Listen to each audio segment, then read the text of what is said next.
everyone, welcome back to my channel and welcome to another video.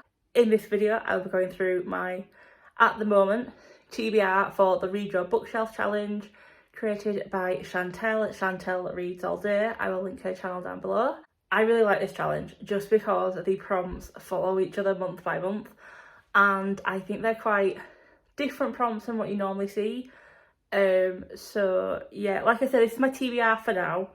There is a chance that this could change if I want to read a book early in the year, or I decide on another book for that prompt.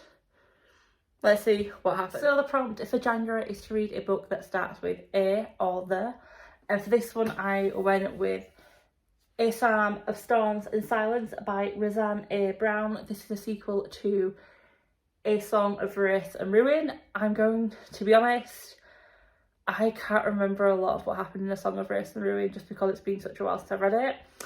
So I can't really say too much about this plot because I'm guessing it will spoil the ending of A Song of Wraith and Ruin, which I actually do remember. So I can't really say too much. What I can say and what I can remember is there is a princess called Karina who there is a challenge to win her hand and become the king, and there is a young peasant, I will say, called Malik who joins the competition to try and make his life better and save his sister. And yeah, obviously there are opposing parts of why they want to do this competition, and yeah, but what I can say is I do remember the ending. I enjoyed the ending. I just didn't pick this book up, so what a better way to start the year. So the prompt for February is to read a book that has a complementary colour to your January book, either on the cover or the spine. I've gone for this red on this book, and you think that complementary colour wheel that Chantel supplied us with, this is the colour that I had to try and find. I have quite a few books with blue on them, but nothing with this, I want to say teal, but it's probably not teal, darker turquoise, I will say, colour. Apart from The Guest House by Robin Morgan Bentley, there are so many versions of blue on this book that this blue must be somewhere on here. So this is the book I'm going with unless I can find a better fit. And if you come at me, I don't care. No, honestly. If you have me on Goodreads and you see any books that are on there that are on my to be read list, you're like, Michelle, this book has a blue that is not matching, let me know. So at the moment is The Guest House, like I said, by Robin Morgan Bentley. I love the cover. Sorry. Jamie and Victoria are expecting their first baby. With a few weeks to go, they head off for a final weekend break in a remote part of the North Pennines. The small and peaceful guest house is the ideal location to unwind together before becoming parents. Upon arrival, they are greeted by Barry and Fiona, the older couple who run the guest house.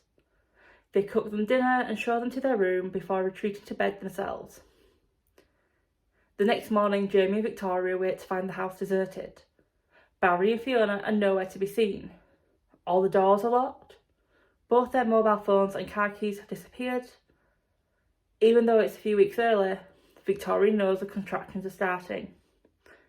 The baby is coming, and there's no way out. For March, the prompt is to read a book that the title starts with the next letter in the alphabet from the February book. So, ignoring the G was February. And for this one, I have gone for How to Kill Your Family by Bella Mackey H. Not gonna lie, I did have another book in mind, however I quickly changed it during filming. They say you can't choose your family, but you can kill them. Perfect. I have killed several people, some brutally, others calmly, and yet I currently languish in jail for a murder I did not commit. When I think about what I actually did, I feel somewhat sad that nobody will ever know about the complex operation that I undertook.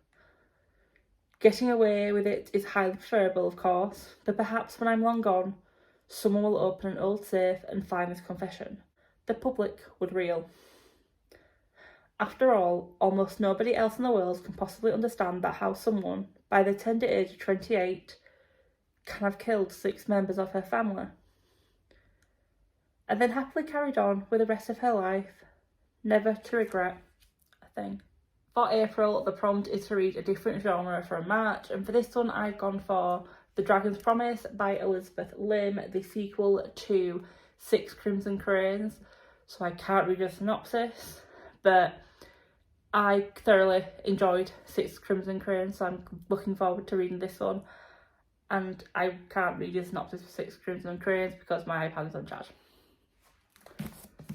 And I don't know which box it's in. For me, the prompt is to read a book longer than April, and for this one I have gone with Daughters of Night by Laura Shepherd Robinson. London, 1782. Caroline Caro Caution discovers a well-dressed woman in the bowers of the Vauxhall Pleasure Gardens, mortally wounded and alone. When the Bow Street constables unearth the identity of the dead woman, they cease to care entirely. However, Caro has motives of her own for wanting justice done, so sets out to solve the crime herself, enlisting the help of thief-taker Peregrine Child. Their inquiries will throw them headlong into the deepest hidden corners of Georgian society, a world of artifice, deception, and secret lives. And with many gentlemen refusing to speak about their dealings with the dead woman, and Caro's own reputation under threat, finding the killer will be harder and more treacherous than she can know. For June, the prompt is to read a book with half the letters in the title from Maze. Daughters of Night has 16 letters in the title. I struggled to find an 8-letter title. I had 9, I had 7, I didn't have 8. Until I updated my list and realised that one of my books that I just bought the other day is exactly 8 letters long. Wolf Song by TJ Clune. Ox Matheson was 12 when his father taught him a lesson. Ox wasn't worth anything and people would never understand him. Then he left. Ox was 16 when the energetic Bennett family moved in next door, harbouring a secret that would change him forever. For the family are shapeshifters who can transform into wolves at will. Drawn to their magic, loyalty and enduring friendships, Ox feels a gulf between this extraordinary new world and the quiet life he's known. He also finds an ally in Joe, the youngest Bennett boy. Joe's charming and handsome, but haunted by scars he cannot heal. Ox was 23 when murder came to town and tore a hole in his heart. Violence flared, tragedy split the pack, and Joe left town, leaving Ox behind. 3 years later, the boy is back, except now he's a man, and Ox can no longer ignore the song that howls between them. For July, the prompt is to read a book set in a different world from June, and for this one I have gone with The Handover by David M. Barnett. Wolf Song is a paranormal fantasy, and looking at the comments on Goodreads or reviews, it's not set in any place. This one, however, is set in Manchester. Daisy is a night security guard at the Manchester Museum of Social History. She takes her job very seriously, protecting the museum from teenage troublemakers. Nate works a day shift, though he'd be more suited as a museum guide the way he chats with the visitors. Daisy doesn't approve. How does he find it so easy to talk to strangers? For 5 minutes each day, their shifts overlap at handover. He passes the torch over to Daisy, always with a smile on his face, and she asks him for a full report of the day, which he gives reluctantly. It's the only interaction they have, until mysterious things begin to happen at the museum. They soon discover they have a lot more in common than they realised, and their investigations uncover more than just the truth. Could they have feelings for one another? For August, the prompt is to read a book in the same genre as July. The Handover is a mystery thriller fiction book, so for this one I have gone for The Appeal by Janice Hallett. There is a mystery to solve in the small town of Lockwood. It starts with the arrival of 2 secretive newcomers and ends with a tragic death. Roderick Tanner, QC, has assigned law student Charlotte and Femi to the case. Someone has already been sent to prison for murder, but he suspects that they are innocent, and that far darker secrets have yet to be revealed. Throughout the Amateur Dramatic Society's disastrous staging of All My Sons, and the shady charity appeal for a little girl's medical treatment, the murderer hid in plain sight. Will Charlotte and Femi solve the case? Will you? For September, the prompt is to go to page 50 of your August read and pick a word on there that is in the title of your September book.